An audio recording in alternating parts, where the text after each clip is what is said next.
Marina Mandate Mission Vision Core Values. Mission: to serve the Filipino seafarers and other stakeholders through quality training, assessment, and research responsive to the needs of the maritime industry. Vision: the Philippines leader in maritime training, assessment, and research using modern technology. Marina Organization Chart. Master: the the captain of the ship, chief engineer, the chief engineer of the engine department, and the electrician, second engineer, third engineer, fourth engineer, apprentice engineer, oiler, wiper. In the deck department, there is SSO or GO, chief cook steward, assistant cook, assistant steward messman, chief officer, second chief officer, navigational officer, third officer, apprentice officer, bosun, ABS, OS, and deck cadets.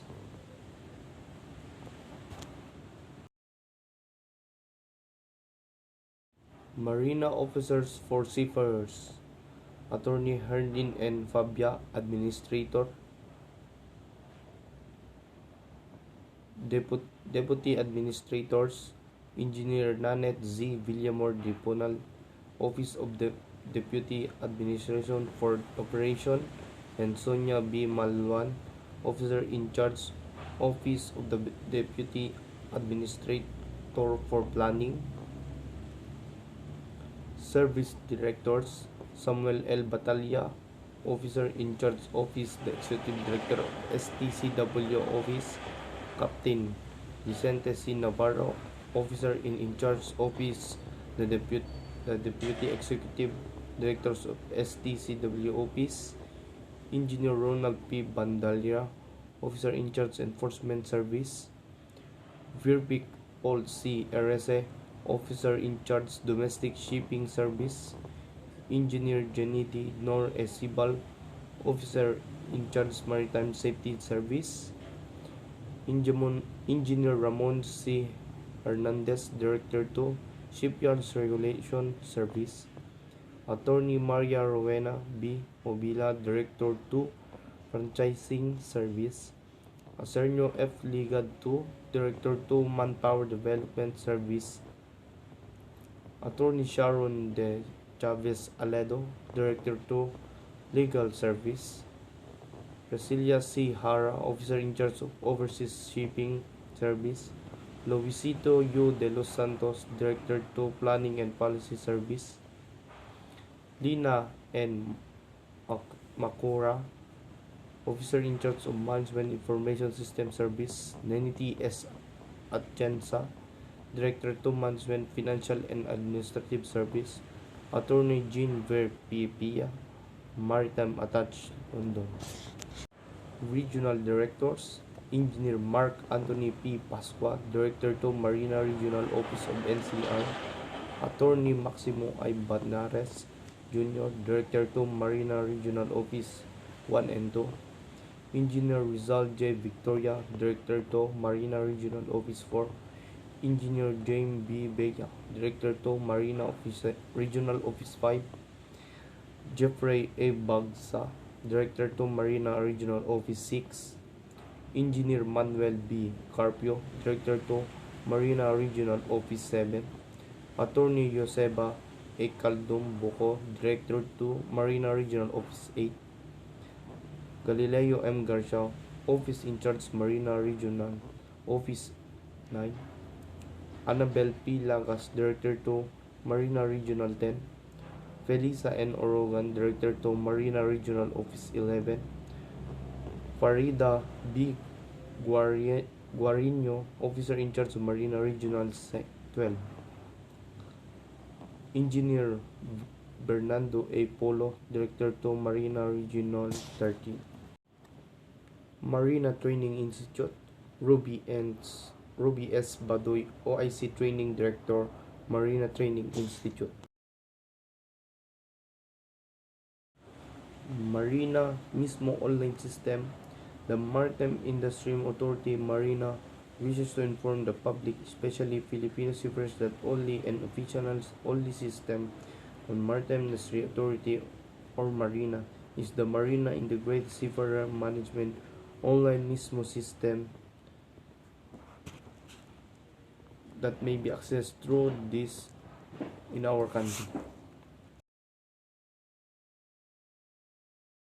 Manpower Development System recommends that adoption, review, adapting, and implementation of the maritime manpower sector plans, program, projects, policies, standard rules, regulation, and guidelines on the insurance registration of identity record documents of qualified applicants, seafarers, domestic or overseas as applicable, documentation and licensing of qualified domestic seafarers, and harbor, bay, and river pilots, and the competency assessment system of the domestic seafarers, shipyard manpower, and other maritime manpower resource of and other maritime manpower resource of the country.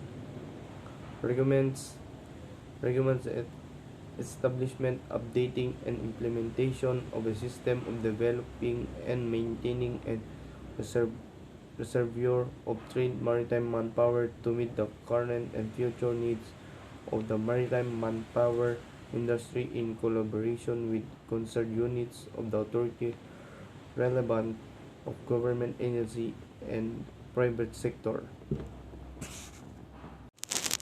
Evaluation in collaboration with the Commission of Higher Education, CHED, the Department of Education, DepEd, and the Technical Educational and Skill Development Authority, or TESDA, and in coordination with the concerned units of authority, the capability of maritime schools and training centers that will contribute to the furtherance of the knowledge and skill of domestic seafarers, shipyard manpower, and other maritime manpower resources of the country. Inspect and evaluate periodically and collaboration with CHED, DepEd, TESDA, and concerned units of authority, the standards and facilities of maritime school and training center, and effectiveness of maritime educational and training program of government and private school, and recommends such change in the curriculum as may be necessary that will contribute the upgrading of knowledge and skill of the domestic seafarers, shipyard manpower, and other maritime manpower resource of the country.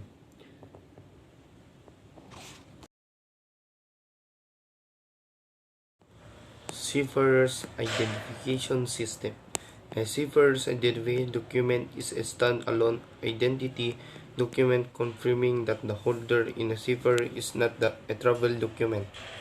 It may look a small plastic national identity card or have the dimension of national passport. The choice is left to each country ratifying the convention. The general form and precise consent of the SID must however conform to model described in the convention. Each SID contains a bidimensional barcode, which itself contains the presentation of a biometric template of fingerprints that authorities concerned can compare the contents of this barcode with the fingerprints of the holder of the document to confirm his or her identity. These authorities can also check the authenticity of the document by referring to the issuing authorities database directly or through a focal point. Finding of EMSA. In March 2022, the Marina officially submitted the declaration of the European Union in the Philippines. The country reports to the European Commission assessment report on the Philippine system of maritime education, training, and certification. Aside from the action which have already been implemented, the Philippines committed to undertake additional corrective measures to ensure the continued improvement of system and sustain the gains of the strategic initiatives. actions taken to address the EMSA findings. For the safety and security in building, assess staff and visitors of European Maritime Safety Agency, the agency operates the video surveillance system. That video surveillance rules and along with the attachment describe the agency video surveillance system and the safeguards that the agency takes to protect the personal data, privacy, and other fundamental rights and legitimate interests of those individuals who may be caught by the cameras. The purpose of video surveillance by the surveillance of the security incident. The system helps to ensure security of the buildings and the safety staff and vision as well. Property information located stored in the premises by means to controlling access to the agency buildings in compliance with Regulation EC number 45/2001 of December 18, 2000 on the protection of individuals with regard to processing of personal data by community, institutes, and bodies, and other free movements of such data in the application Portuguese legislation as well as the European Data Protection Service Precious EDPS guidelines. Philippine Ship Registry. Manila, Philippines. The Maritime Industry Authority Marina strengthened the Philippine Ship Registry through the implementation of the 10-year Maritime Industry Plan of MIDP, regular joint collaboration with the private stakeholders, and by being responsible member of the international maritime community. Being the country's agency responsible in the promoting and developing of Philippine maritime industry, the Marina through its 10-year MIDP has targeted to address the key concern in the country maritime sector through its integrated and holistic long-term programs. One of its 8 priority program is the establishment of Maritime Industrial Hub, which intended to promote the country's flag registry. The Marina also organized workshop, consultation, and conference with private stakeholders to discuss and resolve prevent challenges in the Philippine Ship Registry, one which is the regular biannual meeting that is conducted to assess the overseas shipping sector overall situation, purpose, change in the legal framework, and or revisions to the national law and circular among others. The Marina also organized workshop, consultation, and conference with private stakeholders to discuss and resolve prevalent challenges in the Philippine Ship Registry. One of which is the regular biannual meeting that is conducted to assess the overseas shipping sector overall situation, purpose, change in the legal framework, and or revision to the national law and circulars among others. These efforts led to approval of House Bill 1286 entitled Act Providing for the Full and Effective Implementation and Enforcement of International Maritime Instrument, of which Philippines is state party, and House Bill 1288 entitled An Act Providing for the Registration of Ships and Incentives Therefore and Other Purposes. These proposed laws aim to strengthen the Philippine Ship Registry as well as the implementation of rules and regulations for maritime safety and security and the protection of maritime environment.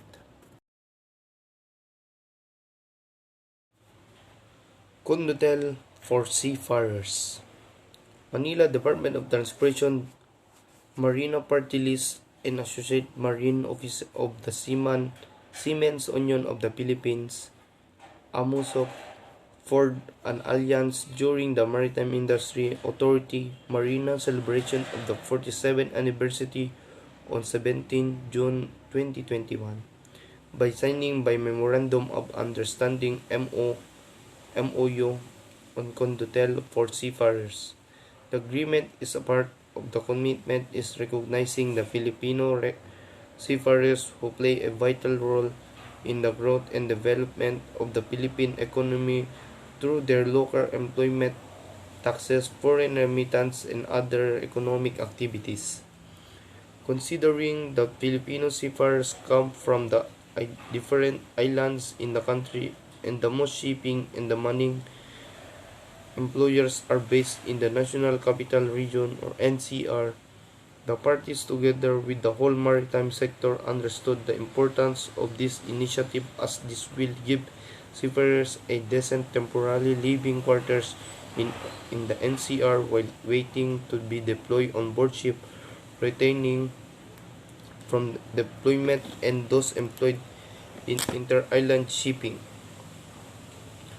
Napakagandang pakinggan, pangitain na kung nag-celebrate tayong anibersaryo, binibigyan importansya ang mga marino. Tama. In fact, the highlights of today's gathering can be summed into two. Una ay ang pagpirma ng Memorandum of Understanding regarding conductel na pinapakita natin sa mga marina na para bang sinasabi ng marina, nandirito at gagawa kami ng kusali na kung saan doon kayo mananatili, doon kayo maniniran at doon kayo gagabayan. Napakagandang pangitaan. Secretary Tugate emphasized in his inspirational message. Secretary Tugate also recognized the efforts of Philippine Ports Authority or PPA General Manager Jane Daniel Santiago for providing the land of the condotel as well as the commitment of Marino Party List and AMOSO for the adequate budget to be timely available for the construction of the said building.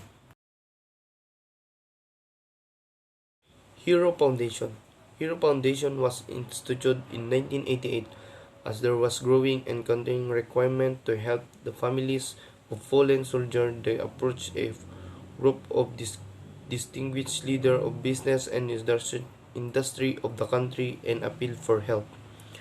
Among the help, the well-respected businessmen who responded to the call were Don James Zubel B. Ayala, Henry C. Sr. Washington, Patricio Lim, and Raul Concepcion. The business group them established Hero Foundation Incorporated. Hero stands for Help Educate Rear Orphans.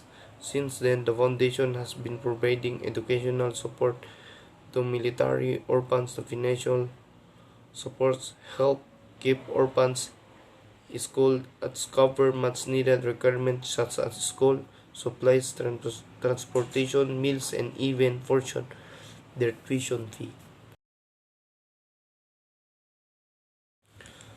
Vaccination of seafarers.